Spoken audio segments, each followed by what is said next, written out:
G sir, record on করছি।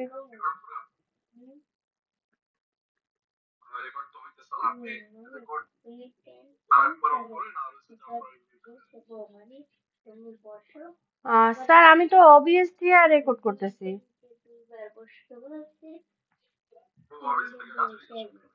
জি sir.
এই ফাংশনটাকে আমরা কল করব, কল করলাম, কল করার পরে দেন হচ্ছে যেখানে আমরা লিখলাম যে কত, যে 4 5 আছে। আমরা এই ফাংশনটাকে এইভাবে কল করলাম, ঠিক আছে। এটা একটু ভুল হয়েছে, এখানে আমরা এটা না, আমরা মনে হচ্ছে দিলাম যে a প্লাস b, ঠিক আছে, a plus b। Okay, so আমরা যদি এটা যদি দেখি তাহলে কি, আচ্ছা সেভ হয় না, সেভ করে নিই। আচ্ছা, আমরা যদি এটা যদি দেখি তাহলে আসবে 9। এই যে যোগ হয়ে আসছে ফাংশনের ভিতরে, ভালোভাবে জানতে আমরা এখানে দিয়ে একটা মান পাইছি, এটা দিয়ে একটা মান পাইছি, মান পাওয়ার পরে এটা হচ্ছে যোগ হয়ে গেছে, যোগ হয়ে তারপর হচ্ছে 9 আসছে। এখন যদি আমরা যদি এই যে আছে এটা আমরা কাইটে দিই, ঠিক আছে, এটা দিয়ে যদি এখানে নাম আসবে, নাম মানে হচ্ছে নট এ নাম্বার, যে নাম্বার হচ্ছে কারণ হচ্ছে যে এর কোনো মান পাইতেছে না, এই যে বি এর কোনো মান পাচ্ছে না, বা এর এর একটা ভালো যে মান পাইছে, এর কোনো মান পাচ্ছে না, তো এদের নট এ নাম্বার। তো এই ক্ষেত্রে আসলে সমস্যা। তো এই জন্য কি করতে হবে, ডিফল্ট মান সেট করে রাখতে হয়। তো ডিফল্ট মানে কি, ডিফল্ট মানে হচ্ছে যে আগে থেকে একটা মান সেট করে রাখা। তো ডিফল্ট মান আমরা যদি এখানে যদি সেট করে রাখি, তো তার মানে বি এর মান যদি বি এর যদি কোনো মান না থাকে তাহলে এর মান হবে কত, 0, ঠিক আছে। তো এটা এই এখন যদি তুমি যদি বি এর মান না দিছো তো হইছে কত, 4, এই 4ই আসছে, কারণ হচ্ছে এই 4 এর মান তো দিছি, এর মান যেহেতু আছে মান এখানে থাকবে। আর হচ্ছে যে বি এর মান যেহেতু নাই, তো বি এর মান কি ওই 0 থেকে নিয়ে আসবে, নিয়ে আসার পরে দেন এখান থেকে 4 এর সাথে 0 যোগ হয়ে 4 আসবে। এইটুকু আমরা জানি এবং বুঝি।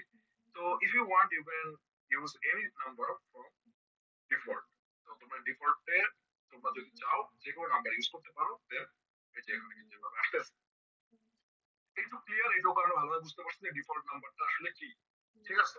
ডিফল্ট নাম্বারটা আমরা যদি আবার যদি বলা হয়েছে ডিফল্ট নাম্বার যদি আমরা যদি অন্য নাম্বার যদি ডিফল্ট নাম্বার থাকবে, তাহলে ডিফল্ট নাম্বার থাকবে না। এই যে 5 আসছে কিন্তু এই একের এই মানটা কিন্তু আসে না, কারণ হচ্ছে যেহেতু বি এর মান আছে তাহলে তো ডিফল্ট মান দরকার নাই।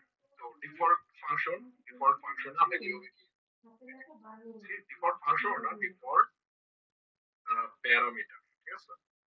এটা মনে রাখতে হবে, এই যে এটা হচ্ছে প্যারামিটার আর এটা হচ্ছে কি আর্গুমেন্ট, এই জিনিসটা মনে রাখতে হবে। তো এটা আমরা বুঝতে পারছি। এখন হচ্ছে যে আমরা ডিফল্ট ফাংশন ক্লিয়ার করলাম।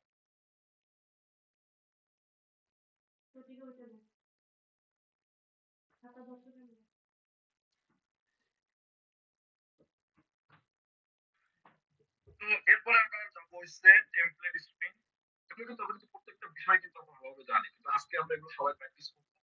এগুলো যদি প্র্যাকটিস না করি তাহলে কিন্তু আমরা পরবর্তী বিষয় বুঝবো না। আমি এই জন্য বারবার এই জিনিসগুলো বারবার করাচ্ছি, কারণ এইখানে এই শিকড়টাই হচ্ছে মেইন।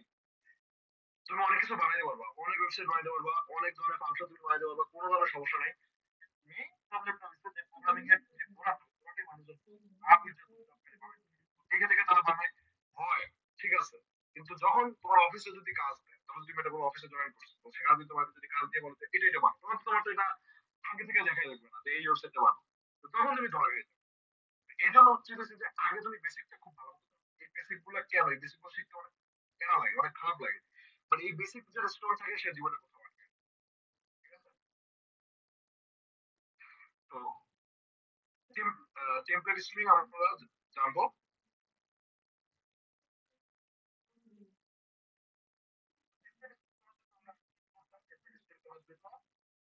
আমরা ব্যাকটিকের ভিতরে শুধুমাত্র আমরা কি টেমপ্লেট স্ট্রিং ইউজ করতে পারবো, ব্যাকটিকের ভিতরে আমরা শুধুমাত্র কারণ দর্শক যে আমরা ধরো যে কনস্ট্যান্ট ধরো আমাদের আমাদের ধরো যে রণসঙ্গীত, ঠিক আছে, যুদ্ধের যে সঙ্গীত, হ্যাঁ।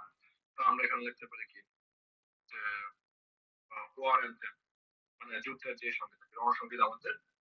তো ওয়ার অ্যান্থেমটা আমরা ধরি যে কি আমাদের, হ্যাঁ। তো এই যে ধরো যে ট্যাকটিকটাকে নেই, তারপরে আমি আবার বলি ব্যাকটিক ছাড়া কিন্তু সেকেন্ড লাইনে যাওয়া যায় না। মানে হচ্ছে যে এই যে এরকম লাইন ব্রেক করতে পারবো, লাইন ব্রেক করলে ঠিক হয়ে যাওয়া, স্ট্রিং যদি ইউজ করো বা ইউজ করো। তো তো তো তো যে ঠিক আছে, তো তুমি দিচ্ছো ভালো। তো এখন হচ্ছে যে আমরা এটাকে কনসোল দেন হচ্ছে যে আমরা এখানে লিখেছি ওয়ার অ্যানথেম। তো ওয়ার অ্যানথেমটা আমরা এখানে লিখলাম। তো লেখার পরে দেন হচ্ছে যে আমরা এখানে আউটপুট দেখা ট্রাই করব। তো এটা দেখলাম ঠিক আছে, আউটপুট আসতেছে। ইভেন আমরা যদি লাইন ব্রেক করে যদি আমরা দেখি কোনো সমস্যা, লাইন ব্রেক করে লিখি তারপর কোনো প্রবলেম নেই। তো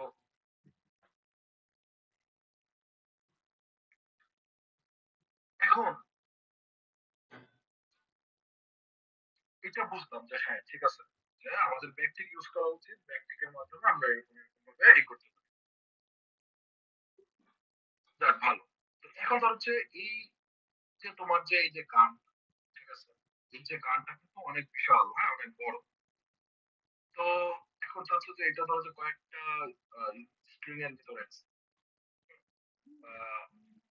স্ট্রিং এর বিষয়টা আমরা বাদ দিই। এখন ধরো যে হ্যাঁ ব্যাকটিকের মাধ্যমে আমরা লাইন ব্রেক করতে পারি। এবার আসলে আসলে কি টেম্পলেট স্ট্রিংটা আসলে কিভাবে কাজ করে। তো আমরা ধরো যে একটা নেই, একটা ভেরিয়েবল নেই, যে কনস্ট্যান্ট, তারপর ধরো যে ইনস্ট্রুমেন্ট, মানে ইনস্ট্রুমেন্ট নামে একটা ইনিশিয়াল নিচ্ছি। ঠিক আছে, ইনস্ট্রুমেন্ট ধরো যে মাদল, মাদল কি সেটা আমি নিজেও জানি না। যাই হোক আমরা এটা একটা মিউজিক্যাল ইনস্ট্রুমেন্ট করতে পারো। তো এখানে লিখলাম যে মাদল, ঠিক আছে, এটা লিখলাম। তো লেখার পরে এখন হচ্ছে যে আমরা চাচ্ছি যে এই যে ওয়ার্ডটা, এই ভেরিয়েবলটাকে আনার মাধ্যমে এটা আমাকে শো করতে চাচ্ছি। এই ভেরিয়েবলটা কিভাবে নিয়ে আসবো, এই ভেরিয়েবলটা নিয়ে আসার জন্য টেম্পলেট স্ট্রিং ইউজ করব। টেম্পলেট স্ট্রিং কিভাবে ইউজ করে, ডলার সাইন দিবা, ডলার সাইন দেওয়ার পর তারপর সেকেন্ড ব্র্যাকেট দিতে হবে। সেকেন্ড ব্র্যাকেট দেওয়ার পরে তারপর এখানে কি লিখতে হবে, হচ্ছে ওয়ার এন্ড, সরি ওয়ার এন্ড তো কি জানো, ইনস্ট্রুমেন্ট। কি দেবো, ইনস্ট্রুমেন্ট দিলাম। তারপর যেটা আমরা যদি ইউজ করি তাহলে এখন দেখো যে ওই যে এই কিন্তু চলে আসছে বারোটা। এখন যদি মনে করো যে উর্দু করে বাজে তবলা দিবে, যে তবলা। তো এখন ধরো তুমি এইটাকে কি করতে পারি, আমরা ধরো যে আমরা আরো একটা ভেরিয়েবল নিলাম যেটার নাম দিলাম হচ্ছে ইনস্ট্রুমেন্ট টু, এন্ড ধরো যে এখানে লিখলাম যে তবলা, ঠিক আছে। তো এখানে আমরা এই যে এখানে যে এই যে টেম্পলেট স্ট্রিং এ জাস্ট খালি এখানে টু বসাই দিব, যে এই যে বাজে হচ্ছে মাদল যেটা আসবে এটা কি আসবে, টেম্পলেট স্ট্রিং আমরা ছোট করে রিভিশন করলাম যে আসলে টেম্পলেট স্ট্রিং কিভাবে কাজ করে, ঠিক আছে। হাউ টেম্পলেট স্ট্রিং ওয়ার্কস এটা আমরা বুঝলাম। এখন আসো, এখন আমরা অ্যারো ফাংশন, এটা আমরা বোঝাতে চাই যে আসলে আহ, কিভাবে অ্যারো ফাংশন আসলে কাজ করে, এটা আমরা এখন জানবো। তো এইটা জানার জন্য এখন আমাদের কি করতে হবে, আমরা ফাংশন কিভাবে লিখি, এই যে টেম্পলেট স্ট্রিংটাকে গাইড দিই, ঠিক আছে। তো আমরা ফাংশন কিভাবে লিখি, ফাংশন লিখি যে এই যে এরকম ফাংশন, ফাংশন লিখি ফার্স্টে, তারপরে কি করি, তারপরে সেটা ফাংশন নেম লিখি, তাই তো। তো ধরো যে সাম, সাম মানে তো বুঝবে। এখন ধরো যে এ আর বি, এটা কি ফাংশন নেম, এইগুলো আমরা খুবই ভালো মতো বুঝি। ইফ ইউ ওয়ান্ট তুমি এখানে যদি রিটার্ন দিতে পারো, রিটার্ন, রিটার্ন এ যোগ বি, ঠিক আছে। তো রিটার্ন দিলে কনসোল লগ হয় কোথায়, রিটার্ন দিলে ফাংশনের বাইরে হচ্ছে কনসোল লগ, ফাংশনের বাইরে থেকে তোমাদের ওই জিনিসটা দেখতে পারো। রিটার্নটা কি সেটা তো আমরা ভালো মতোই জানি। ধরো যে তুমি একটা দোকান থেকে সিঙ্গারা কিনছো, সিঙ্গারা কেনার দাম হচ্ছে 10 টাকা, তুমি তাকে দিচ্ছ কত, তাকে দিচ্ছ 20 টাকা। তো কি করবে, তুমি মনে করো যে যখন তাকে 10 টাকা দেবা, 20 টাকা দিবা, তখন তোমাকে কি সিঙ্গারা দেবে, সাথে তোমাকে কি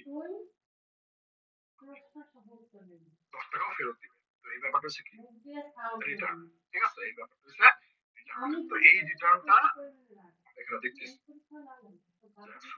কনসোল লগ কেন করছি, কারণ রিটার্ন দিলে ফাংশনের বাইরে আউটপুট দেখতে হয়। তো এখন হচ্ছে কি যে এখানে আমরা জাস্ট লিখি যে আসলে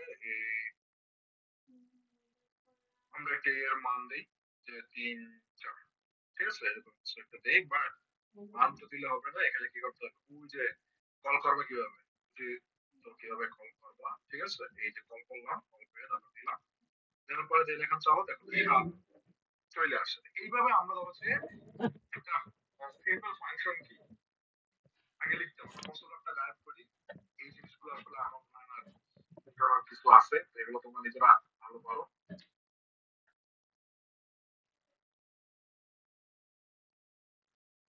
তো এটা আমরা সেভ করি, কোনো সমস্যা নাই। তো এখন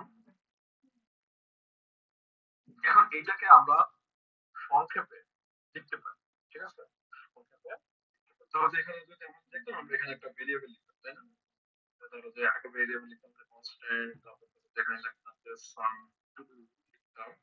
তো দেন হচ্ছে যে ভেরিয়েবল লিখে এখন ধরো যে আমরা এটা মান পাইতে গেলে কি করতাম, যে কনসোল ডট লগ, দেন হচ্ছে যে এখানে আমরা বলতাম কি এই যে সাম2 কে কল করে দিতাম। তাহলে কি হতো, যে এই সাম2 এখানে মান পাঠাইতো, মান পাঠানোর পরে রিটার্ন করতো, ওই দুটাকে যোগ করে তারপর বাইরে রিটার্ন করে দিত। রিটার্ন করার পরে এই সাম2 কাছে আসতো, আসার পরে তারপর এটাকে কনসোল লগের মাধ্যমে আমরা দেখতে পারতাম যে 4 3 মিলে কত আসছে, মিলে আসছে 7। তো এই ফাংশনটা আমরা দেখা শিখছি। How error function works, বলে তো কিভাবে কাজ করে, how to write error function, কিভাবে error function লিখতে হয়। error function দেখার জন্য তোমার সাথে সিম্পল আমরা এটাকে একটু কমেন্ট করি, বুঝতে সুবিধা হবে।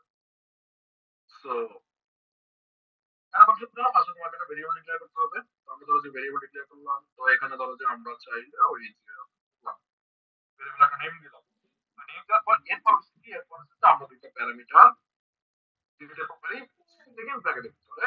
প্যারামিটার দেবো কিসের ভিতরে, সেকেন্ড ব্র্যাকেটের ভিতরে, বাট ব্র্যাকেট না ইউজ করলেও হয়, ব্র্যাকেট ইউজ করা উচিত। যাই হোক, তারপরে হচ্ছে কি, তারপরে হচ্ছে এই যে ধরো আমরা কি করবো, একটা আমরা একটা এরো দিয়ে দেবো, দিয়ে দেওয়ার পরে তারপর এই যে রিটার্নের জায়গা যে জায়গাটা ছিল, এখানে আমরা লিখলাম কি, ধরো এ প্লাস বি, এ প্লাস। তো এটা আমরা এই করি একটু এটাকে,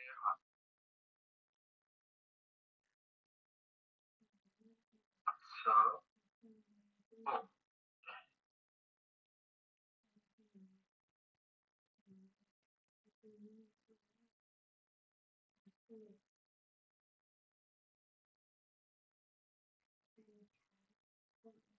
এখন আমরা ধরো যেটা চাও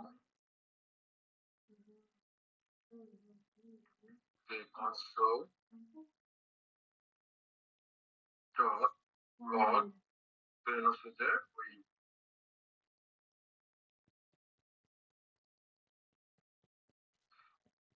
এখানে আমাদের একটু এরর দেখাইছে। এররটা দেখানোর কারণ হচ্ছে যে আমরা প্যারামিটার তোমার তো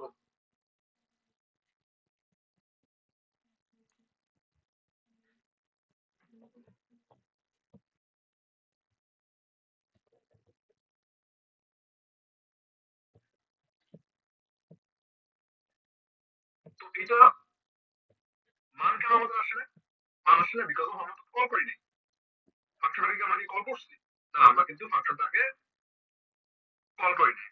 এখন কেউ কি আমরা কি বলতে পারবো যে ফাংশনটাকে কিভাবে কল করবো, ফাংশনটাকে সিম্পল কিভাবে কল করবো। এই যে সাম2, এই সাম2 যেমন একটা ভেরিয়েবলের নেম, তেমনি এই ফাংশনের নাম হচ্ছে এই সাম2, ঠিক আছে। তা তুমি যদি এখন যদি বলো যে সাম2 এন্ড এটার ভিতরে তুমি ধরো যে দিলা 1 আর 2 বা 1 আর 3 এরকম যোগ করে। আচ্ছা একটু এইটা তোমরা জাস্ট বোঝো, কি হইলো না হইলো ওটা ওইভাবে অতটা টেনশন করার দরকার, জাস্ট খালি বুঝে রাখো যে হ্যাঁ ব্যাপারটা আসলে এরকম এরকম করতে হয়, ঠিক আছে। মানে ওই রকম ভাবে আপাতত ঠিক কথা না, যে ভাবো যে এইভাবে এরো ফাংশন একটা এরো ফাংশনে, এটা হচ্ছে যে তোমার ফাংশনের নেম এন্ড কি ভেরিয়েবল নেম প্লাস এটা হচ্ছে কি প্যারামিটার।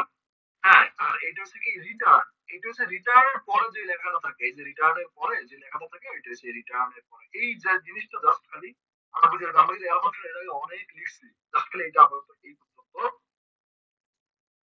বুঝো, ঠিক আছে? এখন একটা minute।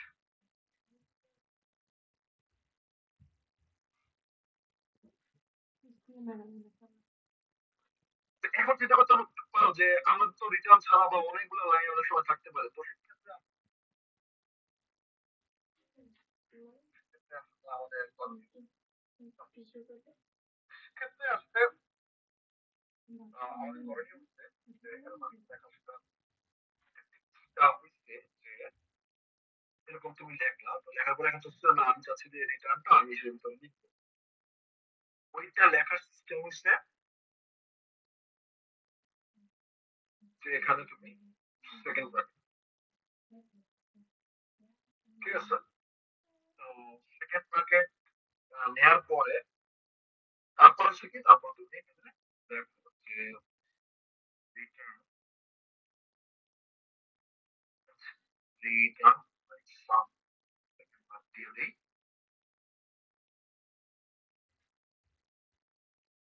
ওকে, আমাদের একটু সেটা হচ্ছে যে এখানে আমরা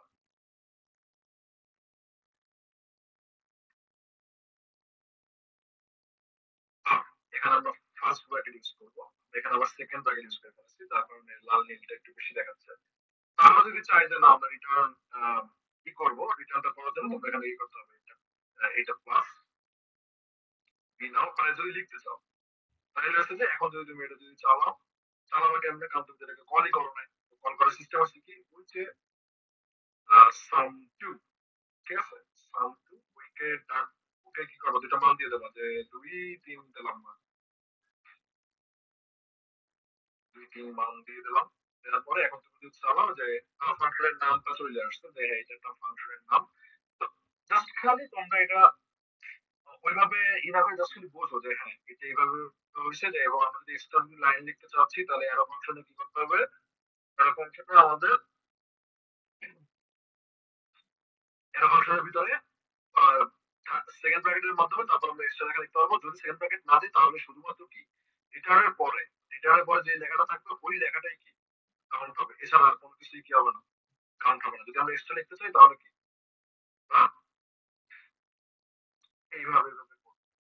তো উদাহরণস্বরূপ যদি আমরা একটা example দিই, তো সেটা আসলে কিভাবে কাজ করে এটা আমরা এক্সাম্পল দিতে পারি। ধরো বাটনের এক্সাম্পল আমরা কিন্তু দিতে পারি। তো বাটনের এক্সাম্পল কিভাবে দেবো, বাটনের এক্সাম্পল দেওয়ার জন্য আমরা হচ্ছে এখানে আমরা একটা ফাইল নিলাম যে ইন্ডেক্স ডট এচটিএমএল, ঠিক আছে? আমরা একটা ইন্ডেক্স ডট এচটিএমএল নিলাম, দেন হচ্ছে যে আমরা এখানে একটা এচটিএমএল ফাইল নেই। তো ফাইল নেওয়ার পরে দেন এখানে আমরা ধরো যে ওই বডির ভিতরে আমরা একটা বাটন নেই, বাটনের নাম দেই হচ্ছে যে ক্লিক, ঠিক আছে? একটু লাইভে যাই, লাইভে দেখি আমরা। হ্যাঁ, তো এটা বাটন আসছে, এই বাটনের নেম দিছি আমরা ক্লিক। এক্স্যাক্টলি কিভাবে কাজ করে সেই বিষয়টাই আমরা এখানে দেখবো। তো দেখার জন্য কি ধরো যে আমরা এই বাটনের একটা আইডি নিলাম, তো আইডি নাম আইডি নিলাম কি বিটিএন, ঠিক আছে? তো আমরা এখন নিচে ধরো যে একটা স্ক্রিপ্ট নেই, এই স্ক্রিপ্ট আমরা এটা করতে যাচ্ছি টেস্ট লিখবো, তো এই জন্য কি করতেছি, তো এখানে আমরা কি রাখলাম যে document dot get element by ID, মনে আছে হয়তো বা ভুলে যেতে পারো, আই ডোন্ট নো। এখানে আছে কি গেট এলিমেন্ট বাই আইডি, তারপর এখানে কি যে কোড দিয়ে তারপর হচ্ছে যে ওই আইডির নামটা লিখতাম যে বিটিএন, থাকবে, তারপর অ্যাড ইভেন্ট দিচ্ছে না, তারপর click। তো এখানে আমরা ক্লিক করি।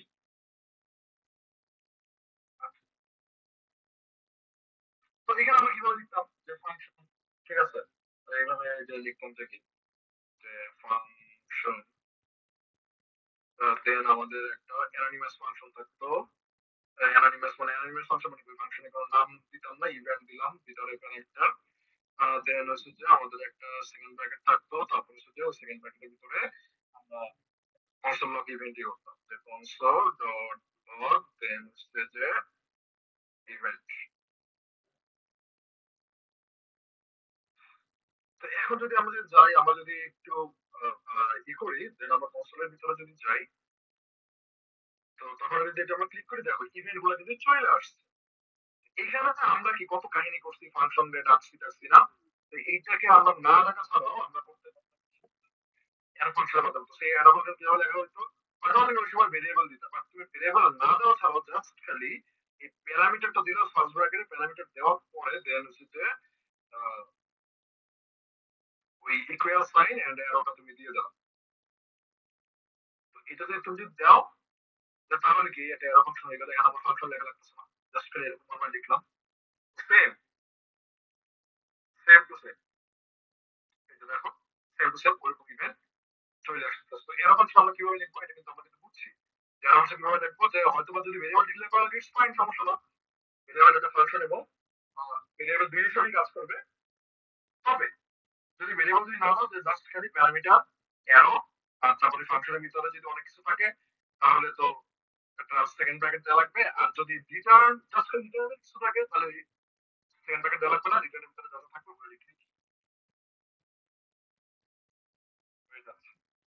ঠিক আছে, আমরা এটার মাধ্যমে এরা ফাংশনটা ভালোভাবে বুঝছি যে আসলে এরা ফাংশনটা কিভাবে কাজ করে। তো এরা ফাংশনটা সিস্টেম কি, এরা ফাংশনটা একটা সিস্টেম হচ্ছে তোমার ফার্স্টে একটা কি করতে হবে, শুরুতে একটা ধরো যে ভেরিয়েবল নিতে হবে, তারপর কি প্যারামিটার দিতে হবে, তারপরে ওই রিটার্ন যদি থাকে তো রিটার্নের পরে যা কিছু থাকবে, আর যদি রিটার্ন না থাকে তাহলে ওটা সেকেন্ড ব্র্যাকেট দিলেই হয়ে যাচ্ছে। ইভেন এখানে যদি তুমি চাও যে এটা তুমি যে একটা নাম দিবা, তো এখানে ধরো থাকবে, এটাকে কল করে দিলা যে নাম, ঠিক আছে, এরকম ভাবে। কিন্তু এটা কিন্তু এরকম ভাবে কখনই হবে না, বিকজ অফ তোমার এই যে সাম, এই সামটাই তোমার ফাংশন এন্ড, এই সামটাই তোমার ফাংশন এন্ড ভেরিয়েবল হিসাবে কাজ করে। তো যাই হোক, আমাদের এইটুক আমরা বুঝতে পারছি। ঠিক আছে, যে ফাংশনটা আমরা চাইলে এইভাবে লিখতে পারি, ফাংশনটা আমরা এইভাবে লিখতে পারি, যে রিটার্নে তোমার কি করবে না করবে এই প্রত্যেকটা বিষয় আমরা এখানে ধরতে পারছি। তো যাই হোক, এরপরে আমরা স্প্রেড অপারেটর হিসেবে দেখেছি কি কি শিখছি, এগুলো রিভিশন গুলো না লিখলে বুঝতে পারবো না। আচ্ছা, আমরা এরো ফাংশন দিচ্ছিলাম,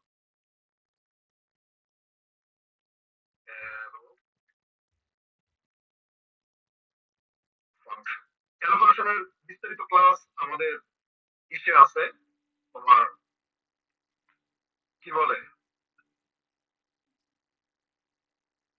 এরো ফাংশনের বিস্তারিত ক্লাস আমাদের ইউটিউব ভিডিওতে আছে, তুমি ওখানে যেয়ে দেখতে পারবো যে আসলে এরকম। এরপর আমরা স্প্রেড অপারেটর। আচ্ছা, এগুলো কিন্তু আমরা আগেই সব করেছি, এখন আমরা রিভাইজ রিভিশন। তো স্প্রেড অপারেটর আসলে কিভাবে কাজ করে, স্প্রেড অপারেটর আসলে কাজ করে হচ্ছে যে ধরো যে তোমার ভেরিয়েবল নেই, তো তোমাদের যে ফ্রেন্ডস, ঠিক আছে, তো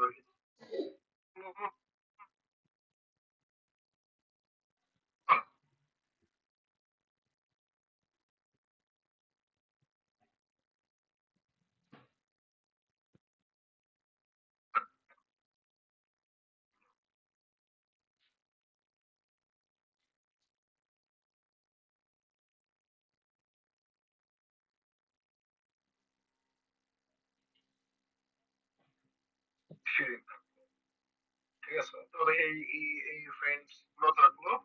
তো এখন হচ্ছে যে এখন যদি তুমি এটাকে যদি কনসোল লক করে দেখতে যাও, কনসোল লক করে যদি দেখতে যাও, তো এই যে ফ্রেন্ডস এটা আসলো, আসার পরে দেন এখানে যদি যাও তাহলে এখানে কোনো আসলো।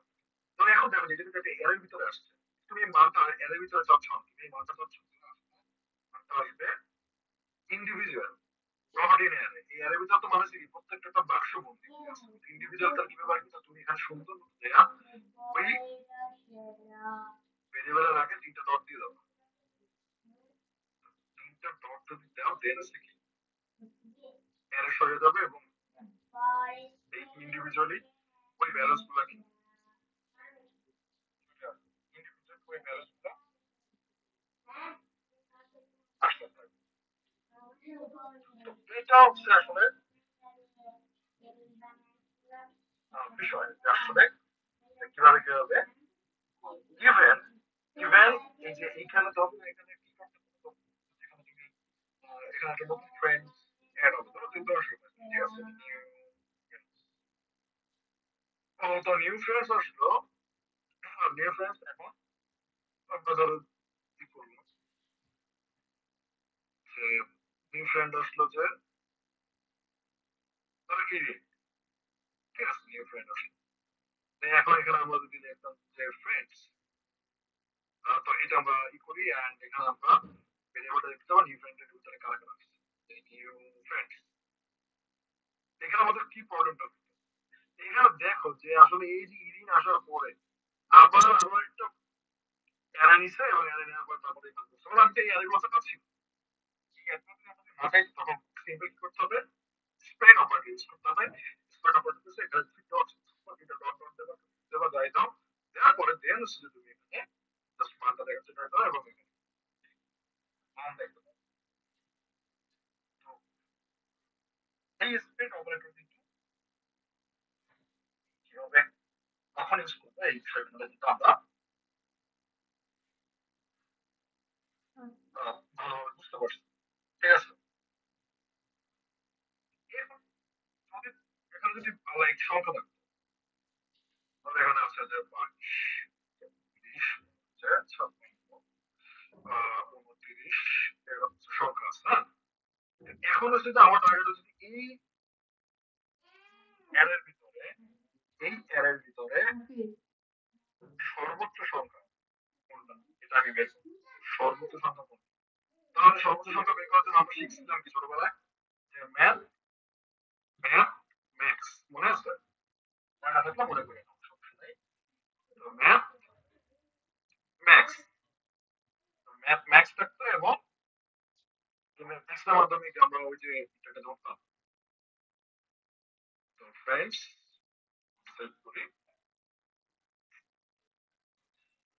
তো এখন এখানে যদি আমরা ক্লিক করি তাহলে নাম্বার আসে, কারণ কেন এই কারণে যে আসলে এর ভিতরে আসে সবগুলো এবং ইন্ডিভিজুয়াল সংখ্যা আসে, বাট আমরা যদি ম্যাক্স নাম্বার যদি দেখতে চাই তাহলে এখানে আমাদের কি করতে হবে, যদি আমরা স্প্রেড অপারেটর তিনটা ডট দেই তাহলে সিম্পল তিনটা ডট দিলে আমরা এখানে সর্বোচ্চ যে নাম্বারটা ওই নাম্বারটা কিন্তু আমরা এখানে দেখতে পাবো, কারণ এখানে আমাদের আছে 22, 34, 56, তো এখানে স্থাপনা করতে পারবো।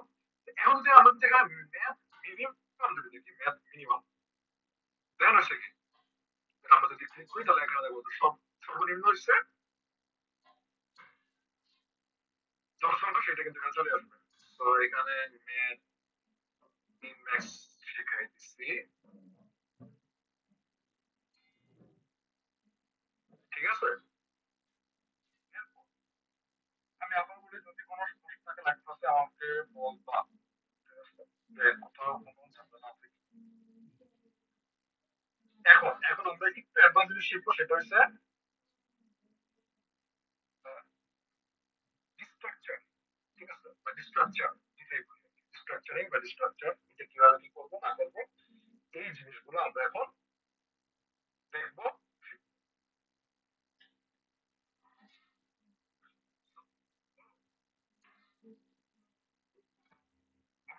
ডিটেল ডিটেল, ঠিক আছে? ডিটেল নেই। তো এখানে লিখি যে ডিস্ট্রাকচারিং,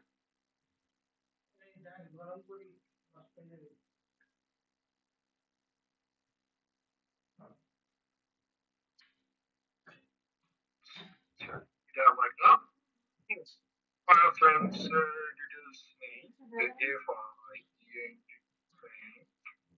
সো এটা আমরা একটা অবজেক্ট ওয়াইজ করি অবজেক্ট কিভাবে দেখে এটা আমরা সবাই জানি তো এই বিষয়ে আমি আর কথা বলতে চাচ্ছি না এটা দরজার নেম থাকলো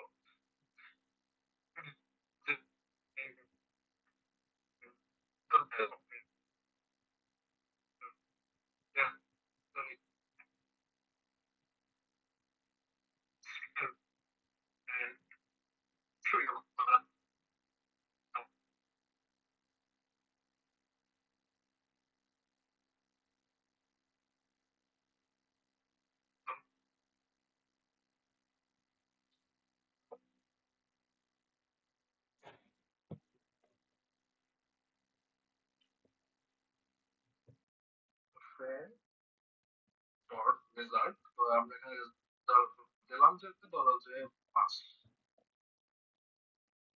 স্যার, দিলাম স্যার, হ্যাঁ আমি এই 5 মিনিট লাইনে হ্যাঁ হ্যাঁ আসতে বলেন পারি নাই।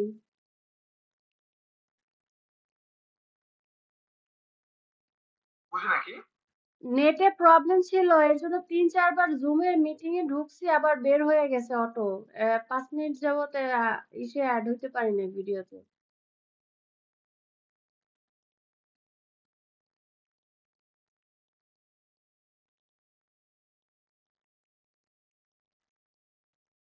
আচ্ছা সমস্যা নেই এই যে এগুলোই তো কিস ভ্যালুস এন্ট্রিজ ঠিক আছে সমস্যা নেই 5 মিনিট যদি হয় তাহলে কোনো problem নেই। আচ্ছা যাই হোক, তো এখন হচ্ছে যে এখন আমরা ধরো যে এই যে এখানে যদি আমরা ওই যে ফ্রেন্ডটাকে যদি কনসোল যদি করি এদিকে আসো। তো এখানে দেখো যে রেজাল্টটা কিন্তু আমরা কিন্তু এটার ভিতরে ইনক্লুড করতে পারছি চাইলে আসলে এটার ভিতরে কোনো কিছু আহ, পাঠাবো না বা এটার ভিতরে কোনো কিছু পাঠানো যাবে না এরকম সিস্টেম করতে হবে।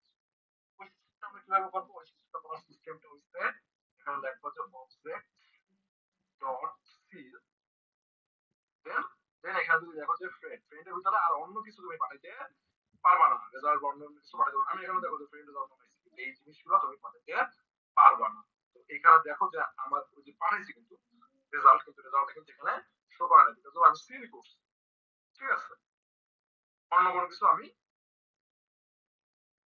পাঠাইতে চাই এই হচ্ছে তোমার সিলের ঘটনা যে আসলে এখান থেকে আমরা কোনো কিছু পাঠাইতে পারবো না ইভেন কিন্তু তুমি যদি মনে করো যে এখানে যদি আসতো যে স্ট্যাটাস ধরো যেখানে তুমি দেখলা যে স্ট্যাটাস ঠিক আছে স্ট্যাটাস এই যে দেন এখানে নট ফাউন্ড লিখে তুমি বললা যে অ্যাভেলেবল এরকম কিছু একটা লিখলা তো দেখলা যে স্ট্যাটাসটা চেঞ্জ হয়ে গেছে এখন তুমি চাচ্ছ যে না কোনো প্রকার চেঞ্জ হবে না তাহলে এখানে তুমি জাস্ট লিখবে কি ফ্রিজ ফ্রিজ করে দিলে কোনোভাবে কোনো প্রকারই কি হবে না change হবে না। তো আমরা কিন্তু এখানে কয়টা জিনিস দিচ্ছি যে কিস ভ্যালুস এন্ট্রিজ সিল আর একটা ফ্রিজ ঠিক আছে যে কোনটা কখন হয় আমি এই প্রত্যেকটা জিনিস কিন্তু বুঝে যাচ্ছি kiss values values entries seal fridge